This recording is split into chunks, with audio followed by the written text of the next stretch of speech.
Every successful person has faced difficulties in their life and career. My guests will share with us the challenges they have overcome on the road to success.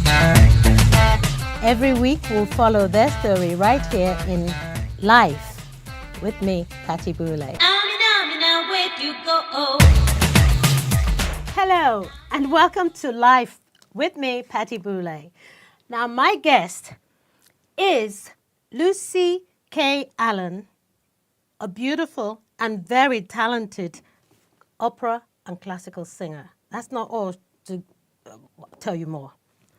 You see, she came runner-up on Britain's Got Talent 2014, and since then, her album, Fantasia, has reached #1 in the classical charts. My goodness, I mean, how do you get to #1 from, I tell you, I played Carmen, she played Carmen. Whoa, we're going to tell you so much more here.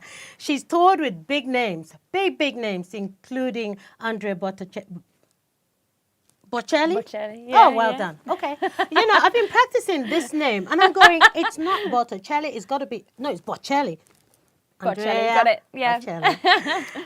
Lucy K., I don't know where to begin with you. Because you, I'm going to have back for different programs. You have lived a life, okay? You've been through so much, and in some cases we have things in common. Absolutely. Tell me, what's your journey been like? Rough. Roller coaster. It's had some absolute highs, and it's had its worst lows that, you know, you could imagine.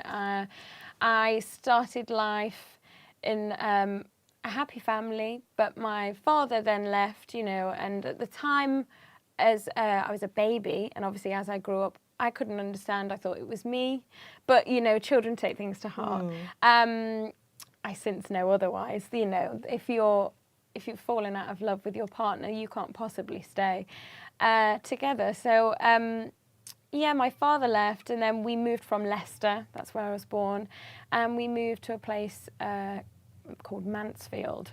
And my mum thought she was getting out of a rough area, not only to get into another rough area. Oh. So, yeah, in that respect, you know, obviously a young mum trying her best. You know, she had 4 children at that point. Oh, so wow, okay. it was a long struggle for her, but she was trying to do her best, and you know she did, because I wouldn't be here today had she not. Well, you know, exactly. I wouldn't be talking to you. Exactly. So yeah, and I loved classical singing from the age of 2. Actually, I used to turn the radio to a station that I heard that I liked, and it was Classic FM. So I used to listen to opera and dance around my bedroom, and to all of my brothers and sisters' dismay, it was, you know, they were like, what are you listening to that for? You didn't do ballet as well. Did you do ballet no. as well? Okay. I wish. No, I'm like a baby elephant. No, I wouldn't say a ballet dancer. Yeah, so, and then obviously I went to school, and singing was my passion, but because my dad left, I was quite a needy child. I wanted to make friends, and I wanted to keep them, and I wanted to be as, you know, as loyal and the best friend I could possibly be. That didn't work. Yeah, because children then see how vulnerable you are, and that they can take advantage of that. So that was that was tough. But then my mum got me into singing because she knew it was something I wanted to do. And you know, we didn't have lots of money, so it was a struggle, you know, but she wanted me to fulfill my dreams and make me a happier child. Yes. So she, you know, she went without a week's shopping because she wanted me to do my good singing. mother. Yeah. So real very mother. Supportive. Real mother. Would do anything for anyone. And the reason I'm here again is because of my mum and the struggles that she went through. Yes. To help me get to where I am. So yeah, and so I did that, and I got into a girls' choir called Cantamus, and I was with them for 13 years.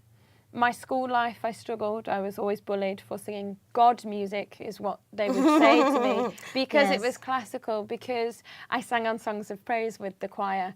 And I remember one boy said to me in my class, and I was mortified, because at that time all I wanted was to get my head down and people just leave me alone.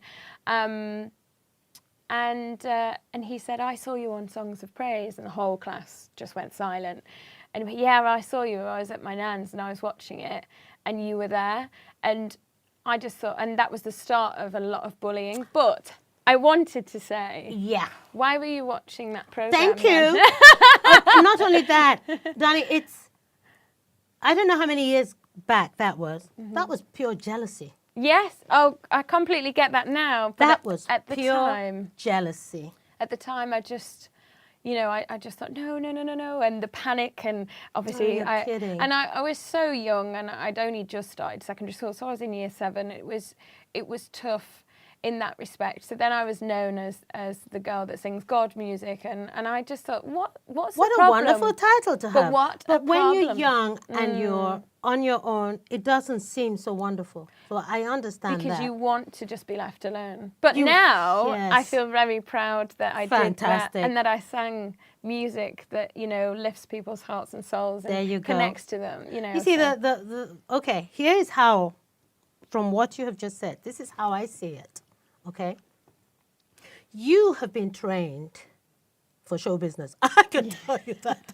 Oh gosh, yeah, because I had the same. Because I was bullied at school, but I came home one day having been beaten up by 3 girls, and I came back and I was crying and battered, bruised, swollen face. And what did my mother do?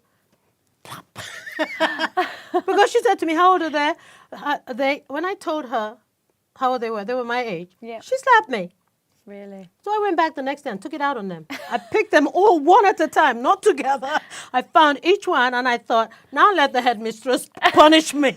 and that's what happened. Okay, Yeah. The headmistress, I thought, yeah, good. They have swollen faces. I have swollen faces. Punish away. Yeah. But what it did was kind of prepare me. Because like when you moved, to somewhere different and you felt alone, because it is difficult. You the eldest? No, actually, I'm second youngest. Really? Yes, yeah. And when you were, did your siblings get bullied at school? Were they bullied at school? Yes, my sister Tracy was older than me. She did as well, not to the extent that I did. My sister Claire did as well, but she was very eccentric in what she wore, and so they bullied her for that. They individually bullied because they either were jealous and they don't like people that change, that we've moved from a different place, and they're like, what, they don't like that. And I think that's the thing, is that children these days, teenagers and adults, need to realise that these people just want to squash any individuality. Yeah. You see, these people are not happy. Yeah, no. That is what I learned through life, is that people who bully have problems. Oh, yeah. And it stems back. Exactly. Yeah. They have problems bigger than the people they bully. But on the other hand, life has a balancing thing, okay? Yeah. Those who bully have problems, but those who were bullied, when you survive the bullying, you can face the world. Yeah. Because that is like preparing you for society. It makes you stronger. Oh, it makes you stronger. It makes you much stronger. Anybody listening out there, don't be vulnerable. Never show your vulnerable side, because one thing I learned in show business, people always say it, fake it until you make it. We all do it. Nobody is strong. Nobody's tough. We all have our vulnerable sides. Yeah, okay? And some people, in order to show how tough they are, try and put somebody else down. But the truth is, while you're trying to put somebody else down, you're so weak. Yeah. You pick a bully on his own, Yeah. he becomes a pussycat. Yep. Yeah? So this is what happens now. Tell me, I want to talk to you about Britain's Got Talent. How did what you went through help you in, for example, that first moment when you had to stand there? What was going through your mind? I actually, on my first audition, I actually reverted straight back to how I had felt when I was at school, that I was going to be judged for me, because my instrument is my voice, so it's a part of me. Yeah. It's not like I can just pick up a clarinet or something and go, oh, well, this is me, this is my soul, which I feel that every time I open my mouth, that is what I radiate, it's my soul. So again, it felt like I was going to be judged, but I was going to be judged in the wrong way because I had no self-confidence again. I knew I could sing and I knew that I wanted to share it and make a difference, but again, it was that lack of confidence that I had until all the judges stood up and the 2,000 people in the audience Can I did. tell you what happened when you were on there? Mm-hmm. There's an old actor, Michael Dennison, bless him, may he rest in peace, said to me when I was 21, because I went to him, I was doing a show called Black Mikado. I was playing the lead. It Yep. was my first lead. And I said to him, why am I so scared every time I go on stage? Why am I so frightened? Everybody else seems so confident. I said, please help me, advise me. He said to me, never lose that. He said, that's what makes the audience want to protect you. That's what you had. Yeah. Because I remember that first appearance you had, there was something vulnerable. Yeah. It wasn't just because, it wasn't just the singing. Some people are so good and so cocky. You think, yeah, they're good. Yeah, good talent. Next. Yeah. Okay, but there's some people you want to protect, and you're one of those. Think of people like Michael Jackson. Think of Elvis Presley. There's a vulnerability. Yeah. Think of Absolutely. David Bowie. There's a vulnerability about them that makes the audience. That's what makes them the megastar that they are. And you had that, but you see, your lack of confidence wasn't so much lack of confidence. It was so much more vulnerability, really, because you've had confidence from surviving Yeah. being bullied. But I tell you, I make you laugh. My son was bullied at school. I went and got the bully, put him in the car, and by the time I finished with him, don't mess with my kid. I love that. And he never bullied again. Never again. Never again. And nobody else bullied him after I that love because this African mother picks him up everything in the car. That was so funny, my poor son. But he came into the car and then burst into tears, and that was it. Never heard my son cry. I said, "What happened?" He told me. Drove straight to the bus stop where I saw the boy. I said, "Get in this car now." Yeah. He said, I'm going to the station. I'm going to miss my bus. I'll take you to the station.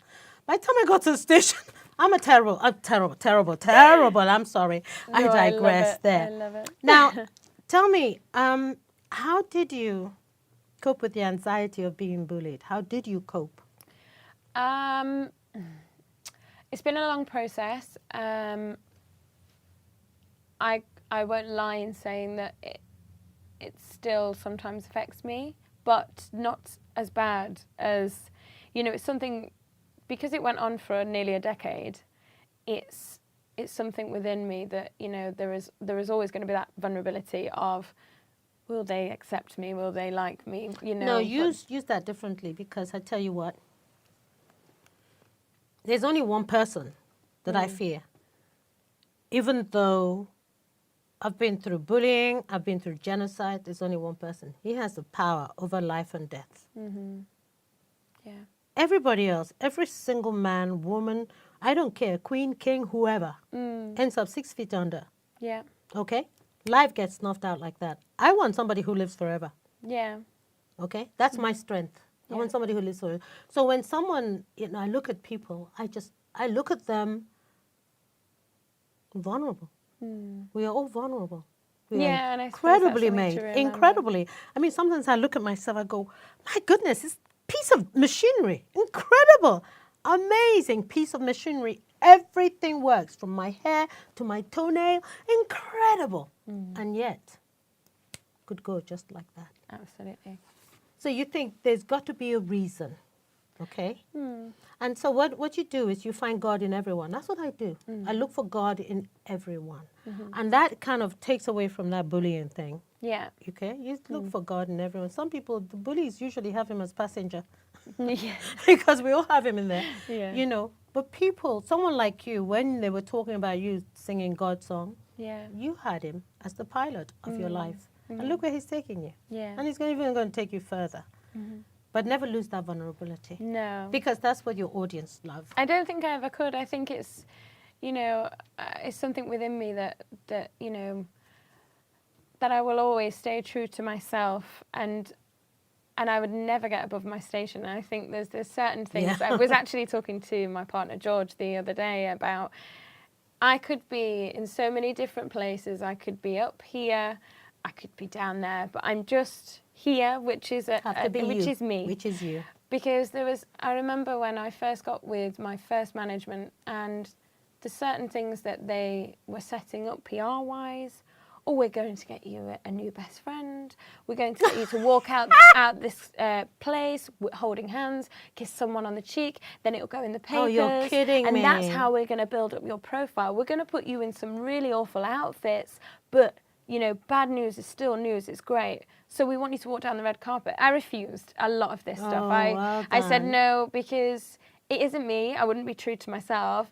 I could be living life with so much money, but it wouldn't be me and it wouldn't be myself and true to myself. Oh, good on you. So, you know, and there's times, you know, when we struggle through and we're going, oh, how am I going to pay it doesn't this next matter bill? But because I'm happy with myself because I couldn't live a lie, Precisely. which is something that I do hold, you know, I think about quite a lot. I go, gosh, there's some of the things that, you know, this industry throws out to you and tries to make you do. And I think you're an incredible strong person if you refuse that and go your own way. You are very strong if you... Yep, because I had... Oh, boy. I had, you know, when my career sort of took off, because I was a talent show as well, New Faces. And I had this film, and I couldn't, of course, typically being a black woman, I had to play a prostitute in this film. It was dreadful. I mean, I'm just thinking it had a big actress in it, you know. I mean, she's even still very big now. And I read the script, I went, whoa. I went, this will kill my parents. Yeah. Okay? The money was amazing. Seriously, the money was a lot of money, you know. And I had to call them and say, sorry, no can do. I have 2 children who have to survive with their friends at school. What, you going to turn down this money? No black actress has ever been offered this. I said, well, go and find one who needs it. Because this, you know. Yes, you get the struggle, but you see, that film would have been around for a long time. I went to see the premiere of it. I was disappearing on other films. Really? Seriously. Yeah. And I thought, no way. But I was cheeky and I said, okay, I'll do the singing. Somebody else can do the lipping and so spirit the character. Yeah. And they did. But I got maybe 1/5 of the money, but it didn't matter to me. No. I was You so were true pleased. to yourself. True to yourself. So you keep true to yourself because that is very important. Yeah. Because knowing yourself in the industry, you have to know yourself before you go into the industry. Absolutely. If you don't, they make you something That you're not. That you're not. Yeah, and that's what they tried. So. How's your mum? How's she coping with? Yeah, she's good. She's Very proud? Very proud every day, constantly asking me, well, when's this happening? What's in the pipeline? And you know, and it's she's always there, always there. Dare I ask, how long have you been with George? I've been with George when we first started Joseph, so it'll be nearly 2.5 years, I believe. Oh, really? Yeah, yes. Okay. So with Is he very you know, supportive? absolutely, because he's in the industry as well. Very good. And we met, and it was not the instant attraction that, you know, sometimes I feel like relationships have, not that I'm shallow or anything, but sometimes relationships have gone on attraction based. And although I obviously find George attractive, it was his personality that really drew me in. Nice. And the spirit. yeah, and the fact that I can be who I want to be around him. I don't have to pretend to be anybody else. And that we're in this industry together, so we understand. And if we're apart for long times, obviously we don't, you know, we miss, but it makes the heart go fonder. You got to support and each other. Yeah, I've never met a more supporting person, and so I feel Nice. very blessed to have him in my life. Yeah. So Well, I'm I'm really glad he brought you here today. Thank you. So I Chaperone. have today. You know, Lucy Kay, you got to stay as beautiful as you are. Seriously, your Thank spirit you. is even more beautiful than you are, which is saying a lot. Thank you very much. You know, so just stay true to yourself because you got a long journey. God has got his mark on you, honey. See all those God songs you were singing? It was not It from wasn't it. you know, so, and I am so proud to have met you and speak to Thank someone as young as you, so centered and so, you know, really focused and got your feet firmly on the ground. Well done, you. Thank you very much. God bless you, Thank darling. you. Give me a Thank high five. you. Lovely to meet you. Thank you. Thanks for coming on my show. Thank you very much. Thank you. Thank you. Thanks.